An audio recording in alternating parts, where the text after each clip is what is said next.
Assalamualaikum warahmatullahi wabarakatuh. Perkenalkan, nama saya Rizky Aida Musabakah. Saya mahasiswi Magister Hukum Universitas Islam Indragiri. Pada kali ini saya akan mempresentasikan tentang hukum laut internasional. Apa itu hukum laut? Hukum laut adalah hukum yang mengatur berbagai aspek laut termasuk pelayaran, kegiatan kenavigasian dan perkapalan, kedaulatan negara atas laut, yurisdiksi negara, tata tertib dalam masyarakat maritim, serta pemanfaatan laut sebagai jalur lalu lintas, sumber kekayaan alam dan sumber energi. Pentingnya pengaturan hukum laut internasional karena 70% permukaan bumi merupakan laut. Laut merupakan jalan raya yang menghubungkan suatu negara dengan negara lain. Kekayaan hewani dan kekayaan mineral yang terkandung di dasar laut. Terjadinya tindak pidana di atas wilayah laut. Pengaturan hukum laut internasional yaitu konvensi tahun 1985 terdiri dari Convention on the Territorial Sea and Contiguous Zone, yaitu konvensi mengenai laut wilayah dan zona tambahan. Kedua, Convention on the High Seas, konvensi mengenai laut lepas.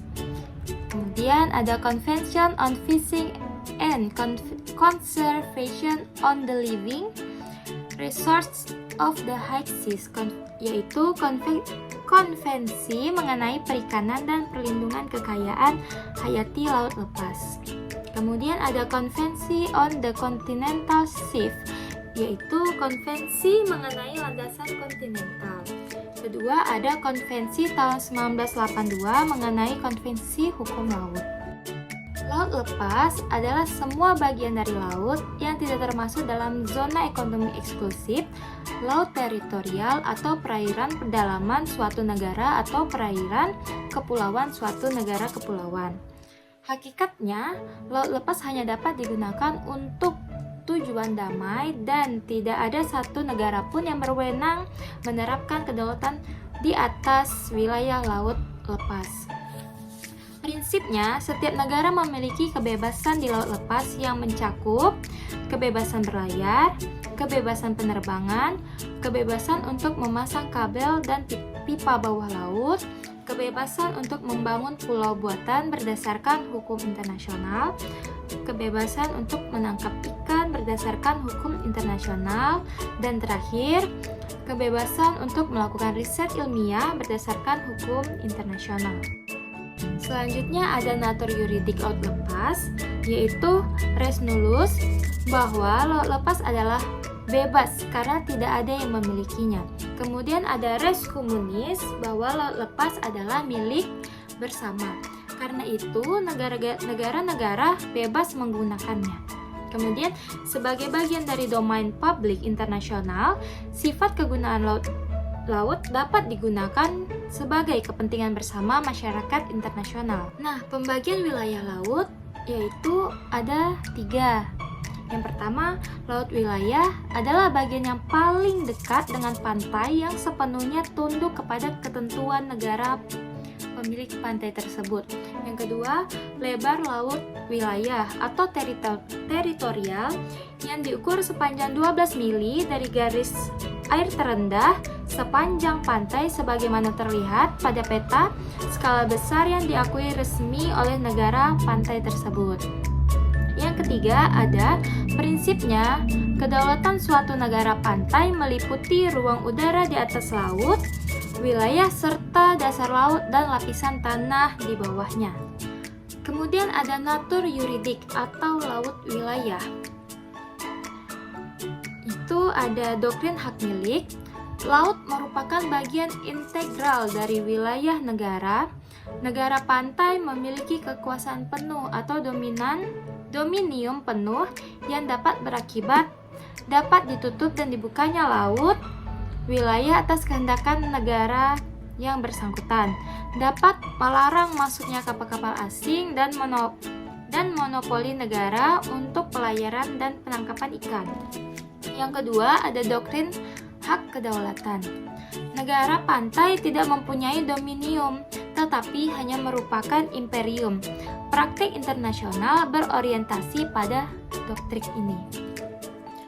Wewenang negara pantai yaitu meliputi mengambil langkah-langkah yang diperlukan dalam laut wilayahnya untuk mencegah lintas yang tidak damai. Mempunyai hak untuk mengambil langkah-langkah yang diperlukan untuk mencegah pelanggaran apapun. Kemudian ada hak untuk menangkap ikan, hak untuk mendirikan zona pertahanan, dan terakhir hak pengejaran seketika atau hot pursuit. Nah, setiap negara pastinya memiliki zona ekonomi eksklusif, antara lain yaitu lebarnya 200 mil dari garis pangkal, lebar laut teritorial 12 mili, maka sebenarnya lebar ZEE 188 mil. Kemudian hak-hak berdaulat atas negara pantai untuk keperluan eksplorasi, eksploitasi, konservasi, dan pengelolaan SDH hayati maupun non-hayati dari perairan di atas dasar laut dan dari dasar laut dan tanah di bawahnya. Setiap kontinen pasti memiliki landasan yang lebar landasan kontinen akan membentang sepanjang kelanjutan alamiah wilayah daratannya hingga pinggiran laut tepi kontinen atau hingga suatu jarak 200 mil laut dari garis pangkal dari mana lebar laut wilayah diukur. Pada prinsipnya, kewenangan negara pantai pada zona ini sebagaimana pada ZEE. Setiap wilayah laut tidak terlepas dari yang namanya sengketa hukum laut. Pada prinsipnya, jika pihak lain setuju untuk membiarkan sengketa itu tidak terselesaikan, maka konvensi tidak memiliki daya ikat untuk diselesaikannya sengketa itu melalui mekanisme hukum internasional. Kemudian, jika salah satu pihak berkeinginan untuk menyelesaikan sengketa itu, maka pihak lain berkewajiban mengikuti mekanisme yang sudah diatur oleh konvensi. Prosedur penyelesaiannya sebagaimana yang terdapat dalam pasal 33 paragraf 1 Piagam PBB, mekanisme bilateral maupun regional.